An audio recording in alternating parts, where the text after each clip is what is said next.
Ya bunda-bunda, masih bersama aku Renia dan Mbak Wulan di sini. Kita masih membahas sisi gelap dari sosial media. Wih, ngeri. Makin nambah segmennya makin ngeri aku ngebahasnya. Nah, ya jadi Mbak Wulan, gimana nih supaya orang tua juga kelihatan cool saat anaknya berusaha ngajak orang tuanya ngobrol tentang hal apapun, walaupun orang tuanya banyak kaget dulu kali ya, reaksi awal orang tua tuh sering kali kaget. Tuh harus gimana tuh orang tua?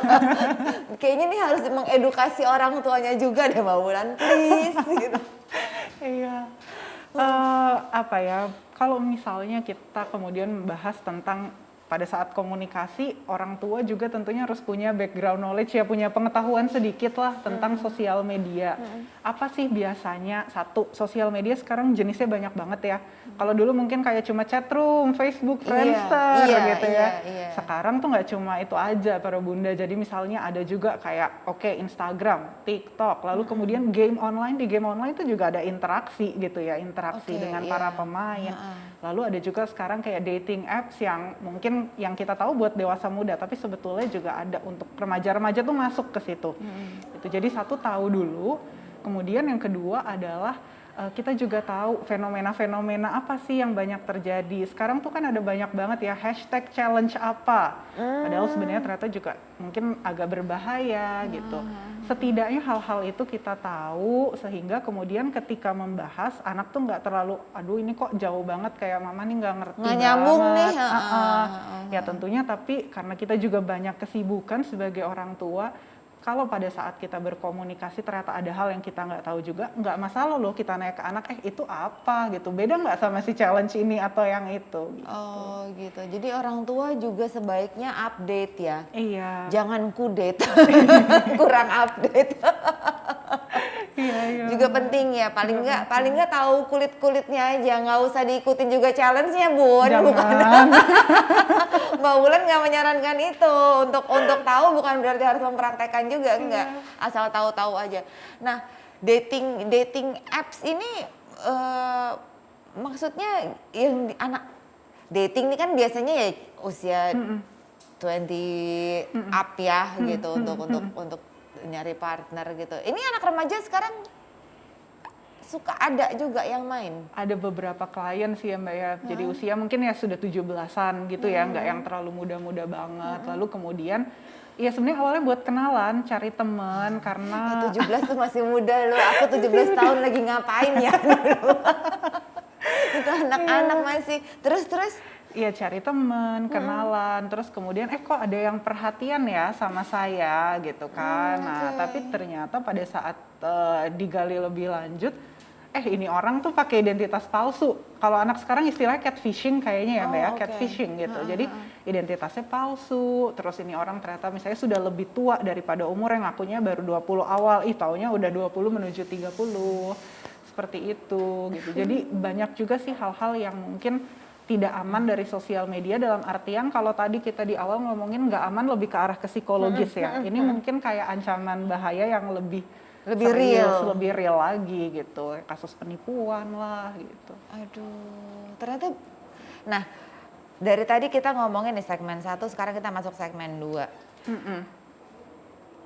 Positifnya mudah dapat informasi. Dibandingin negatifnya sekian persen berapa? Kayaknya banyakan negatifnya, tapi ya Mbak ya jadinya nih ya, kalau dari tadi kita ngobrol gitu, selain dari mudah kita mengakses informasi, ternyata sosial media tuh banyak juga ininya ya, banyak juga sisi buruknya gitu.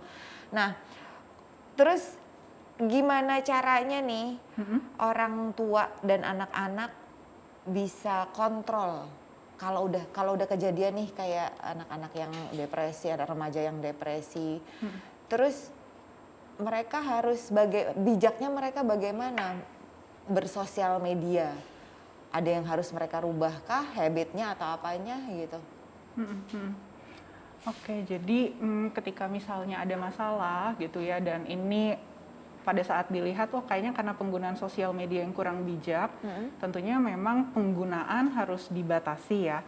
Tetapi untuk penggunaan dibatasi itu kan kita nggak bisa ya ibaratnya membatasi sesuatu tapi nggak ada pengalihan, yang nggak ada jalan lainnya. Jadi biasanya saya akan bilang kayak ke klien atau ke orang tuanya klien, kira-kira apakah ada hal lain yang menjadi minatnya anak-anak ini di dunia nyata. Yang pertama itu, kalau memang mereka punya minat lain, ada hal lain yang mengasyikkan, kenapa juga harus ke sosial media yang dalam tanda kutip tidak terlalu real ibaratnya. Kemudian yang kedua tuh adalah interaksi sosial yang juga real dan fulfilling gitu. Interaksi dengan orang tua kah, atau mungkin interaksi dengan keluarga besar, sepupu, ataupun mungkin teman-teman, tapi nggak harus kayak lewat sosial media. Kalau sosial media kan banyak orang yang kita nggak kenal juga gitu. Iya, betul. Jadi itu sih hal yang menyenangkan bagi mereka, aktivitas, interaksi sosial, dan di akhir kita pupuk rasa keberhargaan diri anak bahwa kamu tuh bukan kayak oke karena follower kamu banyak, karena foto kamu di likes, tapi ada hal-hal lain loh yang juga berharga dari diri kamu. Gitu. Oh, itu luar biasa susah ya gitu untuk anak-anak sekarang kali ya, kehilangan jati diri. Biasanya kan usia-usia segitu kan mencari jati diri. Nah ini belum ketemu aja udah kehilangan.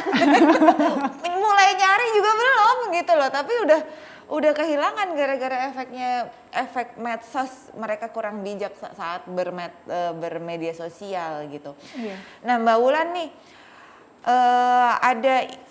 aku dapat bocoran nih dari kreatif. Sosmed ini kan rentan dengan isu mental health nih ya.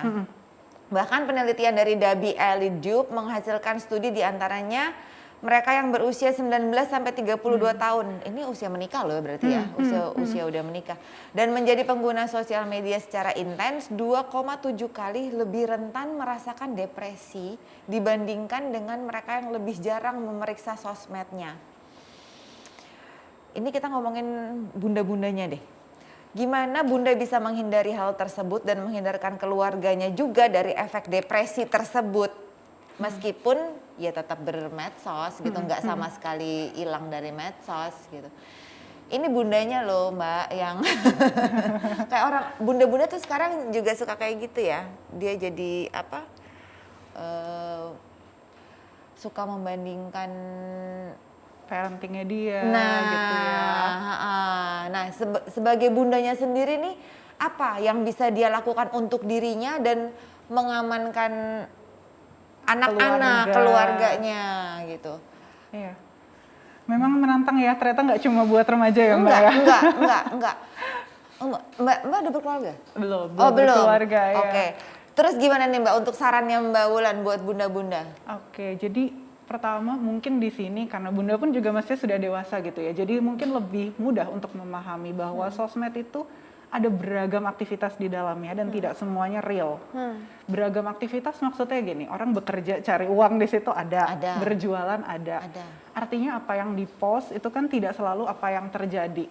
Kita nggak tahu, misalnya lagi liburan keluarga asik banget nih kayaknya gitu ya di Bali, padahal mungkin di saat itu dia juga lagi bertengkar dengan pasangan. Nggak mungkin kan dia nge-post bertengkar ya, pasti liburannya.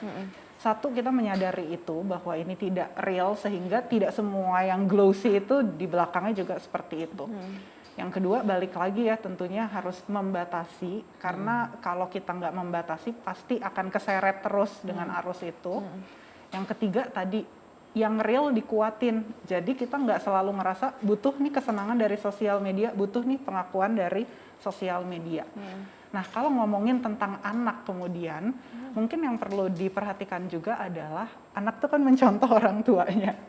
Iya benar. Jadi kalau misalnya bundanya, wah setiap saat begini terus, anaknya juga kenapa aku nggak boleh gitu, bunda juga begitu gitu. Nah, itu ada sih, ada celotehan anak kecil nih yang lepasan aja gitu dia ngomong gitu kan. Cita-citanya nanti kalau besar mau jadi apa gitu. Standar dong orang dewasa nanya begitu ke anak-anak gitu kan. Jawabannya si anak, aku mau jadi kayak mama. Kenapa mau jadi kayak mama, kenapa gitu. Iya enak tiap hari main handphone. Main handphone aja sambil tidur-tiduran. Hah, itu jadi cita-cita. Aduh. Padahal itu lagi ini loh jualan online loh Iya bundanya. gitu. Jadi bener juga sih Mbak, anak-anak itu mencontoh apa yang dilihat oleh mereka ya, aktivitas apa yang dilakukan orang tuanya gitu. Ya jadi gimana Bun? Tadi Mbak Wulan bilang tidak semata-mata yang salah itu sosial medianya. Betul. Betul. Betul. Tapi dituntut kita untuk bijak itu dalam menggunakan sosial media juga bukan hal yang mudah ya, Bukan hal menerapkan yang diri mudah. sendiri ya. Oke. Nanti kita lanjut ngobrol lagi Mbak, kita harus break dulu. Udah naik tuh tadi papan tulis. Disuruh closing. Bunda, kita berdua mau break dulu sebentar, jangan kemana-mana, nanti kita berdua akan kembali lagi di segmen kita yang terakhir. Oke, don't go anywhere.